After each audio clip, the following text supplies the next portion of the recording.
여러분 안녕하세요. 건설업 기업진단 전문 이세용 세무사입니다. 물론 건설업 기장, 건설업 등록도 전문으로 하고 있습니다.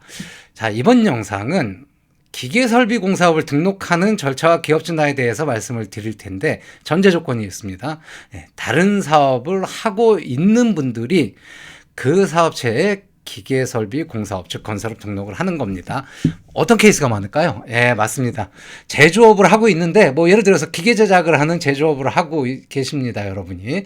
그런데 발주자가 기계설비 공사업 등록하고 오래니까 어쩔 수 없습니다. 등록을 해야 됩니다. 알아보니까 아니 이게 웬걸 건설업입니다. 본인은 제조업자라고 생각하고 계시는데 납품을 위해서 어쩔 수 없이 기계설비공사업을 등록을 하고 건설업자가 되는 겁니다. 자, 건설업 입장에서 오면 겸업사업자. 본인이 생각하시기에는 난 제조업자인데 어쩔 수 없습니다. 건설업 등록을 하신 이상 건설업자가 되신 겁니다. 자, 그래서 일단은 건설업 등록하는 방법과 그 절차와 기업진단에 대해서 먼저 설명을 드리고 나중에 이 겸업사업자가 됐지 않습니까? 사업부문이 두 개가 된 겁니다. 제조업하고 건설업. 이거 어떻게 관리해야 되는지 이런 것도 제 그 유튜브 채널에 오시면은 그 여러 가지 영상들을 제가 이미 올라간 것도 있고 이제 앞으로 업로드할 계획인 것도 있으니까 참고하시면은 관리하시는 데 있어서 사실 쉽지는 않지만 그래도 크게 문제 없이 관리하실 수 있지 않을까 생각합니다. 그럼 등록부터 보시죠. 자, 기계설비공사업을 등록하는 경우의 수 해가지고 세 가지가 있는데 여러분들은 이 가운데 회사는 있는데 건설업종에 하나도 없는 거. 자, 기계설비공사업 건설업입니다. 이 기계설비공사업 건설업을 등록하는 케이스입니다. 자, 제가 여기 기업 진단을 하다 보면은 요 겸업사업자, 인테리어업 하다가 실내 건축하시는 분, 제조업 하다가 기계설비공사업 또는 금속창호, 금속구조물 창호 온실공사업 이런 거 있지 않습니까? 철강구조물 공사업 요런 거 등록하시는 케이스가 기업진단 전체를 놓고 봤을 때 비중이 적지가 않아요. 제일 많다라고 볼 수는 없지만 상당 부분을 차지합니다. 여러분들이 요거에 대한 어떤 필요로 하시는 분들이 많다는 거죠. 그렇기 때문에 자, 이거는 이제 자본금과 관련된 기업진단에 대한 건데 이게 사전 기업진단이 굉장히 중요해요. 지금 저하고 영상을 쭉 보다 보시면은 이게 왜 중요한지 아실 수가 있는데 이게 중요하구나라고 생각하면은 무료로 제가 제공해드리는 서비스니까 이 서류를 여기 이메일이나 아니면 저희 홈페이지에 업로드 하시면은 제가 판단을 해드리겠습니다. 그래서 무료 사전 기업 진단 안내를 해드렸고요. 자, 본격적으로 기계설비공사업이 뭐냐? 제가 사실 기계설비공사업이라고 했습니다만 지금 엄밀하게 따지면 기계설비공사업은 없습니다. 자, 업종의 정식 명칭은 기계설비 가스공사업이고, 자, 이 업종이 요거고, 전문건설업은 업종과 업무 분야로 구성이 되어 있는데, 이 기계설비 가스공사업에 기계설비공사가 있고 가스시설공사 일종이 있습니다. 이 중에서 업무 분야 기계설비공사를 여러분들이 선택을 하시는 겁니다. 그러면 업종 기계설비 가스공사업, 업무 분야 기계설비공사업. 이거 어떤 업무 하는지는 여러분들이 더 잘 아시니까 한번 읽어보시면 됩니다. 자, 그래서 등록 신청서에 요거하고 요거를 기재하시면 됩니다. 그러면은 등록 절차를 먼저 개관을 해보겠습니다. 대부분의 설명을 여기서 다 드릴 거니까 한번 저하고 같이 보도록 하시죠. 자, 첫 번째로 이게 신설법인이라고 하면은 납입자본금은 당연히 기계설비공사업 등록기준 자본금이 1억 5천만 원 이상이니까 1억 5천만 원 이상이 되도록 설립을 하시거나 나중에 유상증자를 해서 1억 5천만 원 이상으로 만드세요 하면 되는데 지금 여러분들은 그런 케이스가 아니라는 거죠. 왜 그러냐면은 자, 요게 재무상태표라는 건데 이 재무상태표에 자본 요쪽이 자본이거든요. 근데 이 자본금을 보면 요거는 뭐냐면은 여러분들 등기부등본에 있는 자본금, 즉 납입자본금 요거 제가 법인 등기부등본에 있는 자본금이라고 말씀드렸죠. 요 금액이 기존에 다른 사업을 하기 위해서 이미 얼마가 납입이 돼 있다는 겁니다. 그러면은 자, 여기서 이런 생각을 할 수 있어요. 이 금액이 얼마가 됐든 나는 기계설비공사, 지금 건설업을 안 하다가 건설업을 하려고 하는 거니까, 자, 이 금액을 증가시켜주는 유상증자를 해야 되느냐라는 물음이 생길 수 있죠. 당연합니다. 왜냐? 이거는 지금 건설업과 아무런 관련이 없는 납입자본금이고, 지금 여러분들은 건설업을 하려고 하니까 건설업에서 요구하는 등록 기준 중에서 자본금은, 자, 법인인 경우에 납입자본금과 실질자본금인데, 납입자본금은 지금 여기서 말씀드린 법인 등기부 등본의 자본금, 이 금액이 기존에 얼마가 있든 원칙적으로 1억 5천만 원 이상을 새로 납입을 해야 됩니다. 납입을 하는 게 뭐죠, 여러분들? 유상증자 하는 겁니다. 증자등기 하는 거. 그럼 1억 5천만 원 이상의 예금을 투입을 하고, 만약에 액면가로 주식을 인수한다라고 하면은 1억 5천만 원에 해당하는 액면가 10,000원짜리 15,000주를 발행해서 주주 지분 비율대로 가져가시면 되는 겁니다. 제가 여기에도 그 어떤 세무적인 이슈가 있는데 더 자세한 거는 지금 시간 관계상 말씀을 안 드리는데, 이 증자를 할 때는 반드시 여러분들 기장세무사님한테 물어보셔야 됩니다. 왜? 결론적으로 말씀드리면 증여세 과세문제가 발생할 수 있으니까 함부로 하지 마시고 반드시 물어보시고 하세요. 자, 어찌됐든 이 금액이 1억 5천만 원 이상이 늘어나야 됩니다. 자, 그러면 세상에 예외 없는 원칙 없지 않습니까? 그러면 무조건 1억 5천만 원 해야 되느냐? 예외가 있습니다. 예외가 있는데, 자, 이 납입자본금이 기존에 요거 유상증자 하기 전에 기존에 어떤 이유인지 1억 5천만 원 이상이 이미 납입이 돼 있어요. 요게 첫 번째 조건. 그 다음에 두 번째 조건은 이익잉여금인데, 이 이익잉여금은 뭐냐면은 여러분들이 계속 영업을 잘 하시면 이익이 발생하지 않습니까? 당기순이익이 발생하지 않습니까? 그 당기순이익은 여러분들이 배당받으실 주주로서 배당받으실 몫인데, 일부 배당을 하고 또는 배당을 안 하는 경우가 많죠. 뭐 일부 배당을 하고 그 남는 금액들을 해마다 누적시켜 놓은 게 이 이익잉여금이거든요. 이 이익잉여금이 또 1억 5천만 원 이상 있어요. 요 두 가지 전제 조건이 해결이 되면은, 자, 세 번째, 이거 이익잉여금 누구 거라고 그랬죠? 주주분, 여러분들 거라고 그랬죠? 여러분들이 이사회나 주주총회, 이사회 없으면 주총회에서 나는 이 금액을 1억 5천만큼은 배당받지 않겠습니다. 유보라고 그러거든요. 사내에 유보하겠습니다. 회사에 유보하겠습니다. 배당을 안 받겠습니다라고 결의를 하시면은 요 1번, 2번, 3번 세 가지 조건이 충족을 하면은 증자가 면제가 됩니다. 매우 중요하죠. 자, 그러니까 증자를 해야 될 수도 있고 안 해야 될 수도 있습니다. 그게 보통 제조업 하시는 분들은 뭐 이제 5천만 원 가지고 시작하실 수도 있고 1,000만 원 가지고 시작할 수도 있습니다. 그러나 설비가 많아지고 하다 보면은 뭐 자본금이 2억, 3억, 5억, 10억 되는 경우도 많이 있죠. 그럼 뭐 예를 들어서 10억인데 기존의 자본금이 10억인데 1억 5천만 원 또 증자하려면은 뭐 좀 절차도 번거롭고 힘들지 않습니까? 그러면은 과연 내가 증자를 안 하고 할 수 있느냐? 지금 제가 말씀드린 예외 조건에 의해서 이익잉여금이 있고 유보를 결의한다라고 하면은 증자를 면제받을 수 있다, 이 얘기입니다. 지금 제가 말씀드린 건 뭐예요? 납입자본금에 대한 거. 그러면은 아까 제가 말씀드린 게 건설업 자본금은 납입자본금 요건과 실질자본금 요건이라고 했습니다. 실질자본금 요건은 뭐냐? 딱 하나만 생각하시면 됩니다. 예금 1억 5천만 원 등록기준 자본금 이상 1억 5천만 원 이상을 예금으로 별도로 보관하시면 됩니다. 얼마 이상이요? 30일 이상. 요 조건이 충족이 되면 됩니다. 우리 회사는 기계장치도 많고요. 토지 건물도 있고요. 우리 사무실 건물도 있어요. 그래도요? 네, 그래도 무조건 1억 5천만 원 이상 예금으로 보유하셔야 됩니다. 요게 실질자본금 요건입니다. 왜요? 건설업을 위한 거니까요. 자, 여기서 원칙적으로 납입자본금을 유상증자를 하셨건, 예외적으로 이사회나 주총 결의에 의해서 이익잉여금을 유보해서 납입자본금 증자를 안 했건, 무조건 예금으로 1억 5천만 원 이상. 이상하네요. 유상증자 하면 예금이 들어오지만, 이거 이사회 유보로 하면은 예금이 안 기존에 있는 예금 1억 5천만 원을 별도의 계좌에 보관하셔라, 이 얘기입니다. 아시겠죠? 이 두 가지 요건. 자, 주의하셔야 됩니다. 이 요건이 충족이 돼야지 그 플러스 알파가 하나가 더 있는데, 이거는 여러분들이 그 부실자산이라는 개념을 좀 아셔야 되는데, 겸업자산과 겸업자본과. 근데 이거를 제가 말씀드리면 너무 힘드니까 아까 제가 말씀드린 것처럼 요 두 가지 요건에다가 나머지는 사전 기업 진단을 통해서 제가 안내를 해드리겠습니다. 자, 어찌됐든 큰 틀에서 납입자본금 요건과 실질자본금은 예금으로만 확인된다라고 말씀을 드렸습니다. 자, 이렇게 해가지고 납입자본금 요건과 실질자본금 요건을 충족했습니다. 다음은 사무실입니다. 사무실.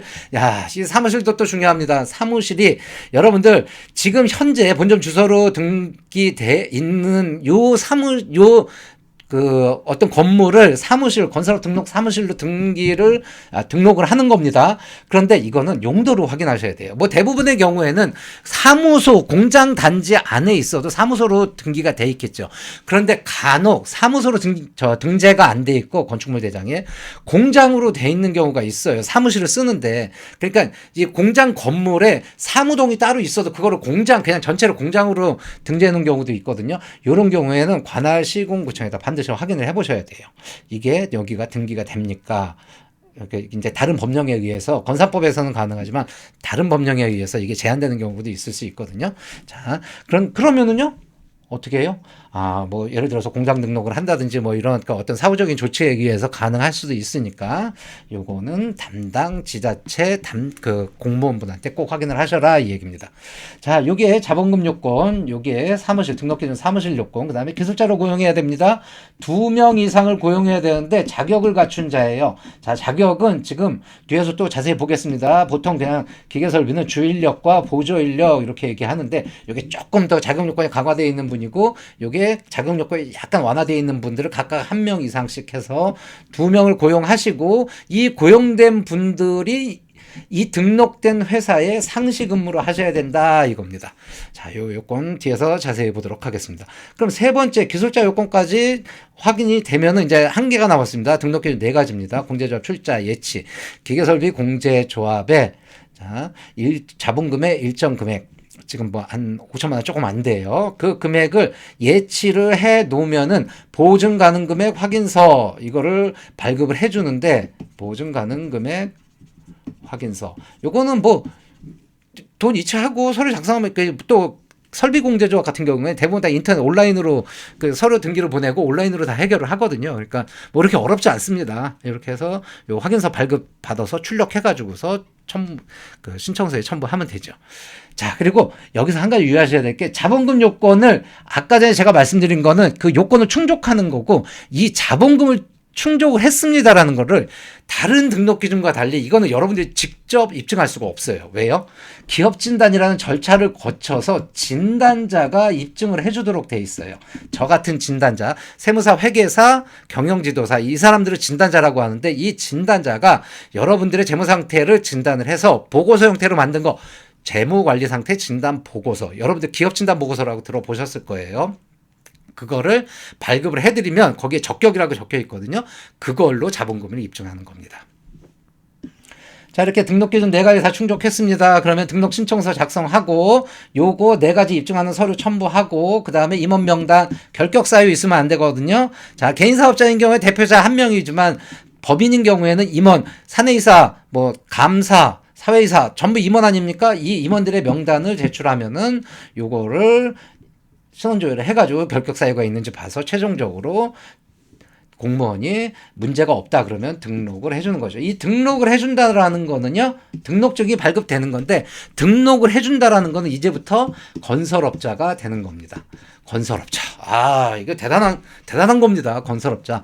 법의 테두리 안에서 여러분들은 이 기계설비 공사업에서 정하는 업무 내용을 전부 마음껏 시공을 할 수가 있는 겁니다. 다른 사람 못 합니다. 등록한 사람만 합니다. 물론 이제 예외는 있어요. 본인이 만든 기계 등을 해체가 용이해서 뭐 이렇게 현장에 가가지고 이제 본인이 설치하는 거. 마치 남들이 볼 때는 기계를 설치하는 공사업 같아 보이지만 그 정도는 봐주거든요. 그런데 발주자가 원하니까 우리는 등록하는 거고요. 어찌됐든 그런 거 말고도 막 현장에 가서 기계를 막 설비하고 이런 거 마음껏 하실 수 있습니다. 권리 그러나 하나입니다.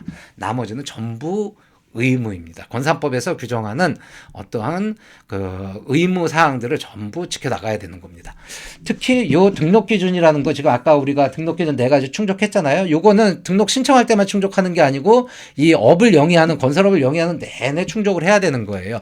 그러다 보니까 여러분들이 이게 본인은 제조업자라고 생각하는데 건설업의 등록 기준을 충족을 하려고 하니까 이게 충돌되는 부분이 있어요. 어떤 부분이요? 특히 자본금 같은 부분. 예를 들어서 건설업 자본금도 어느 정도 확보를 해줘야 되는데 내가 만약에 자산이 100억이 있고 뭐 부채가 한 50억 정도 있다 그러면 자본총계에 50억이 있는데 순 자산이라고 하면 50억 정도가 있어요. 근데 그중에서 건설업 자본금 기계설비공사업이니까 1억 5천인데 이 1억 5천이 안 나오는 거예요. 왜요? 본인은 제조업자니까 나 건설업 매출 안 잡을 거야. 그런데 원칙적으로 매출액 비율로 이 자본금을 안 분할하도록 돼 있거든요. 그러다 보니까 나중에 실태조사가 뭔지도 몰랐는데 국토부에서 이제 지자체에서 실태조사 받으세요. 자료 제출하세요. 이게 뭡니까? 여기저기 알아보니까 이거 잘못하면 건설업 영업정지도 받는데요.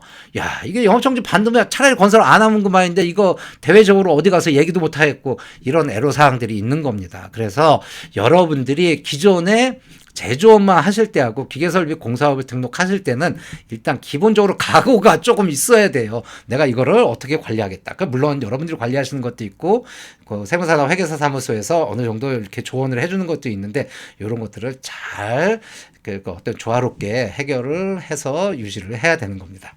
자, 뭐 사실 절차 개관한다고 해놓고 말씀 다 드린 겁니다. 간단하게 보면서 넘어가겠습니다. 등록 기준. 자, 건설업입니다. 여러분, 기계설비공사업 등록을 하려면은, 기계설비공사업을 등록을 하려면 등록 기준이 있는데 총 4가지가 있습니다.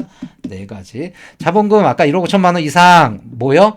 납입자본금, 요건 다 설명드렸습니다. 그 다음에 실질자본금, 요거 다 1억 5천만 원 이상 돼야 된다. 이거 뭘로 확인한다고요? 저희 같은 진단자가 재무관리 상태 진단 보고서를 통해서 어쩔 수 없이 수수료가 들어갑니다. 예. 자, 그래, 요걸로 입증을 하고요. 그 다음에 시설 장비는 특별한 시설을 요구하진 않아요. 그냥 사무실만 잘 준비되어 있으면 되는데, 요거 사무실 주의할 거 있다라고 말씀드렸습니다. 그 다음에 기술자 2명, 조인력, 보조 인력인데, 요거는 자격 요건도 중요하고, 상시 근무하는 것도 중요합니다. 그 다음에 공제조합 출자 예치, 아까 5천만 조금 안 되는 금액을 설비공제조합에다가 예치를 하면은 보증 가능 금액 확인서를 발급해주고 나중에 이 건설업 등록을 마치면은 이 예치금이 출자금으로 전환돼서 공제조합의 조합원이 되고 그 다음에 각종의 보증 등을 발급받을 수 있는 겁니다. 자, 이렇게 등록 기준 4가지가 완벽하다라고 하면은 등록하는데 문제 없습니다. 자, 요 4가지 충족하시면 됩니다. 등록 어려운 거 없습니다. 여러분들 다 하실 수 있습니다. 자, 납입자본금 증자 결정 요거 제가 아까 말씀드렸죠. 여기서는 그냥 한번 여러분들 읽어보세요. 자, 원칙적으로는 유무상 증자, 무상 증자는 말씀 안 드렸지만 유상 증자를 통해서 1억 5천만 원 이상을 증자해야 되는데 예외적으로 뭐라고 그랬죠? 이미 1억 5천만 원 이상이 납입이 돼 있고 이익잉여금이 있고 그 금액을 다 배당 안 받겠습니다 라고 유보를 하면은 납입자본금 증자가 면제된다. 자, 그러나 요거는 납입자본금 요건이고 실질자본금 요건도 갖춰야 되는데 실질자본금은 뭐요? 반드시 예금. 회사의 자산이 어떤 종류의 자산이 수억, 수십억, 수백억이 있어도 안 됩니다. 예금만 인정됩니다. 자, 별도의 예금으로 최소 30일 이상 보유해야 됩니다. 그러면은 충족을 하게 되는데 이 충족하는 그 어떤 확인은 저희가 진단자가 해준다 얘기입니다.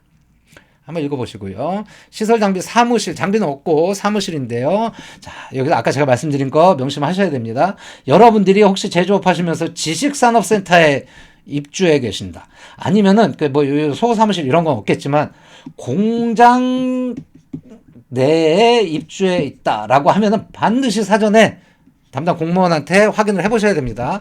이게 건산법 23년 5월 9일 이후에 건산법이 개정돼가지고 건산법 자체적으로는 전부 가능해요. 이 안에 있어도. 그런데 다른 법령 이름이 너무 길어서 산업집적법이라고 그냥 간단하게 저희 줄여서 얘기하는데 그 법령에 의해서 산업단지나 지식산업센터에 건설업이 입주를 제한하는 그런 규정들이 있어갖고 그거를 특별법으로 봐요. 그래서 입주가 안 되는 요런 상황인데 이게 5월 9일, 23년 5월 9일 날 이후에는 이게 건산법이 그것까지 완화를 해가지고 개정됐다, 다 인정을 해주겠다라고 했는데 그래도 역시 그 시군구청 담당자분들은 아직도 요거를 보수적으로 해석해서 그게 특별법이라고 생각을 하셔갖고 등록을 안 해주시는 분들이 계시니까 잘 확인해 보셔야 됩니다.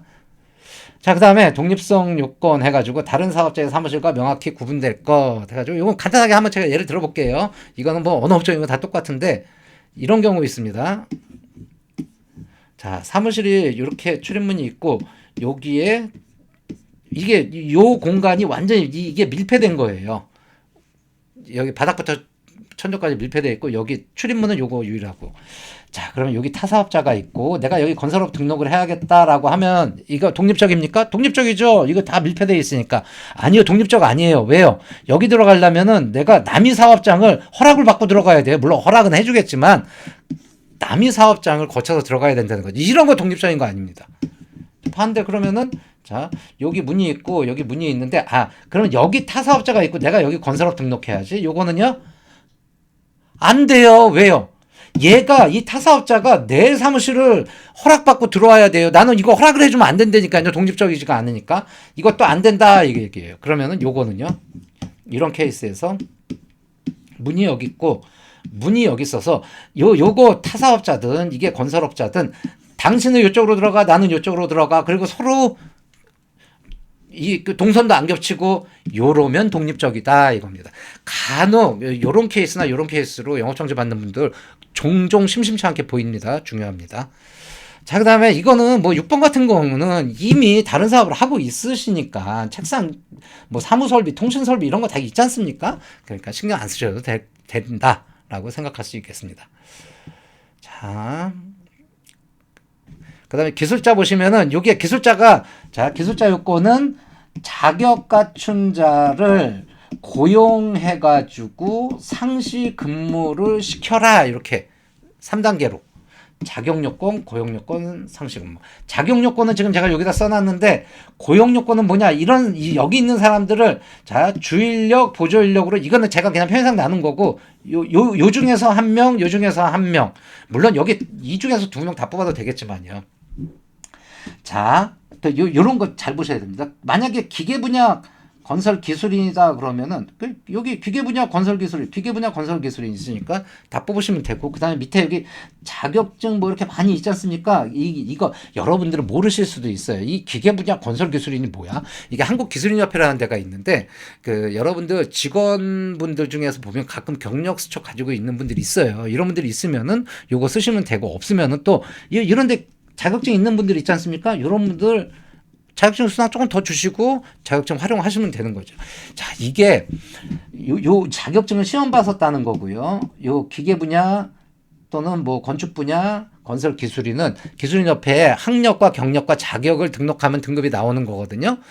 이거 초급 이상이면 돼요, 다. 그러니까 전에 이런 경우가 있었어요. 저기 산업단지 내에서 규모가 굉장히 큰 공장을 하시는데 기계설비 공사업을 내야 되는데 자격증이 없으신 거예요. 직원이 한 30명 정도 되는데 다 찾아봐도 없어요. 여기에 있는 자격증들이. 그래서 제가 어떻게 했겠습니까?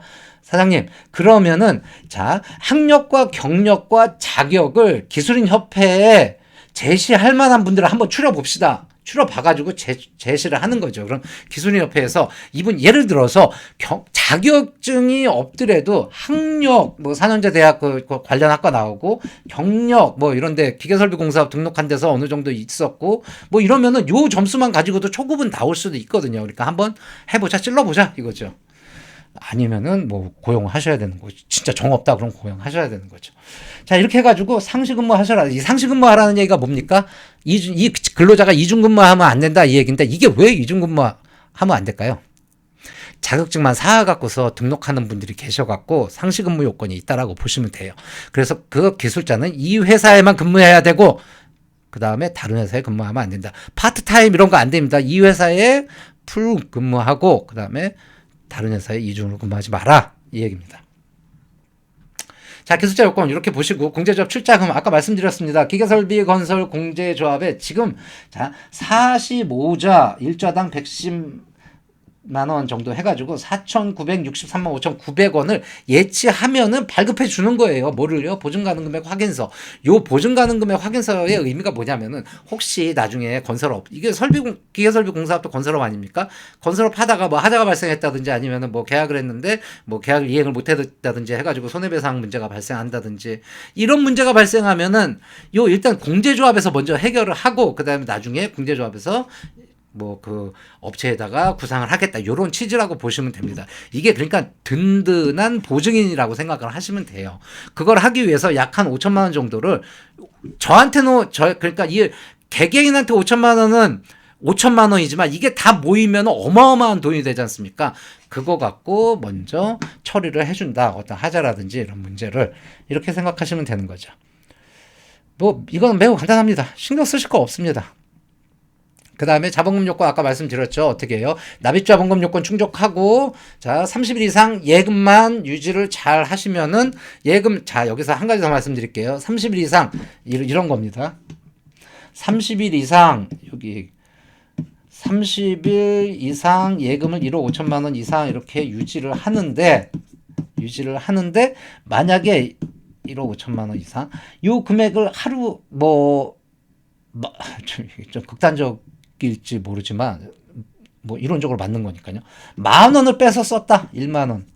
그럼 1억 4,999만 원 요 하루만 요렇게 되는 거죠. 될까요, 안 될까요? 다음날 10,000원 추가로 넣었어요. 아니면 500만 원 넣었어요. 1,000만 원 넣었어요. 그래도 안 돼요. 왜요? 이날은 미달이잖아요. 이날은. 안 됩니다. 주의하셔야 됩니다. 그래서 별도 계좌에 노려든 거예요. 혹시라도 활동성 있는 계좌에 넣었다가 써버리면 안 되잖아요.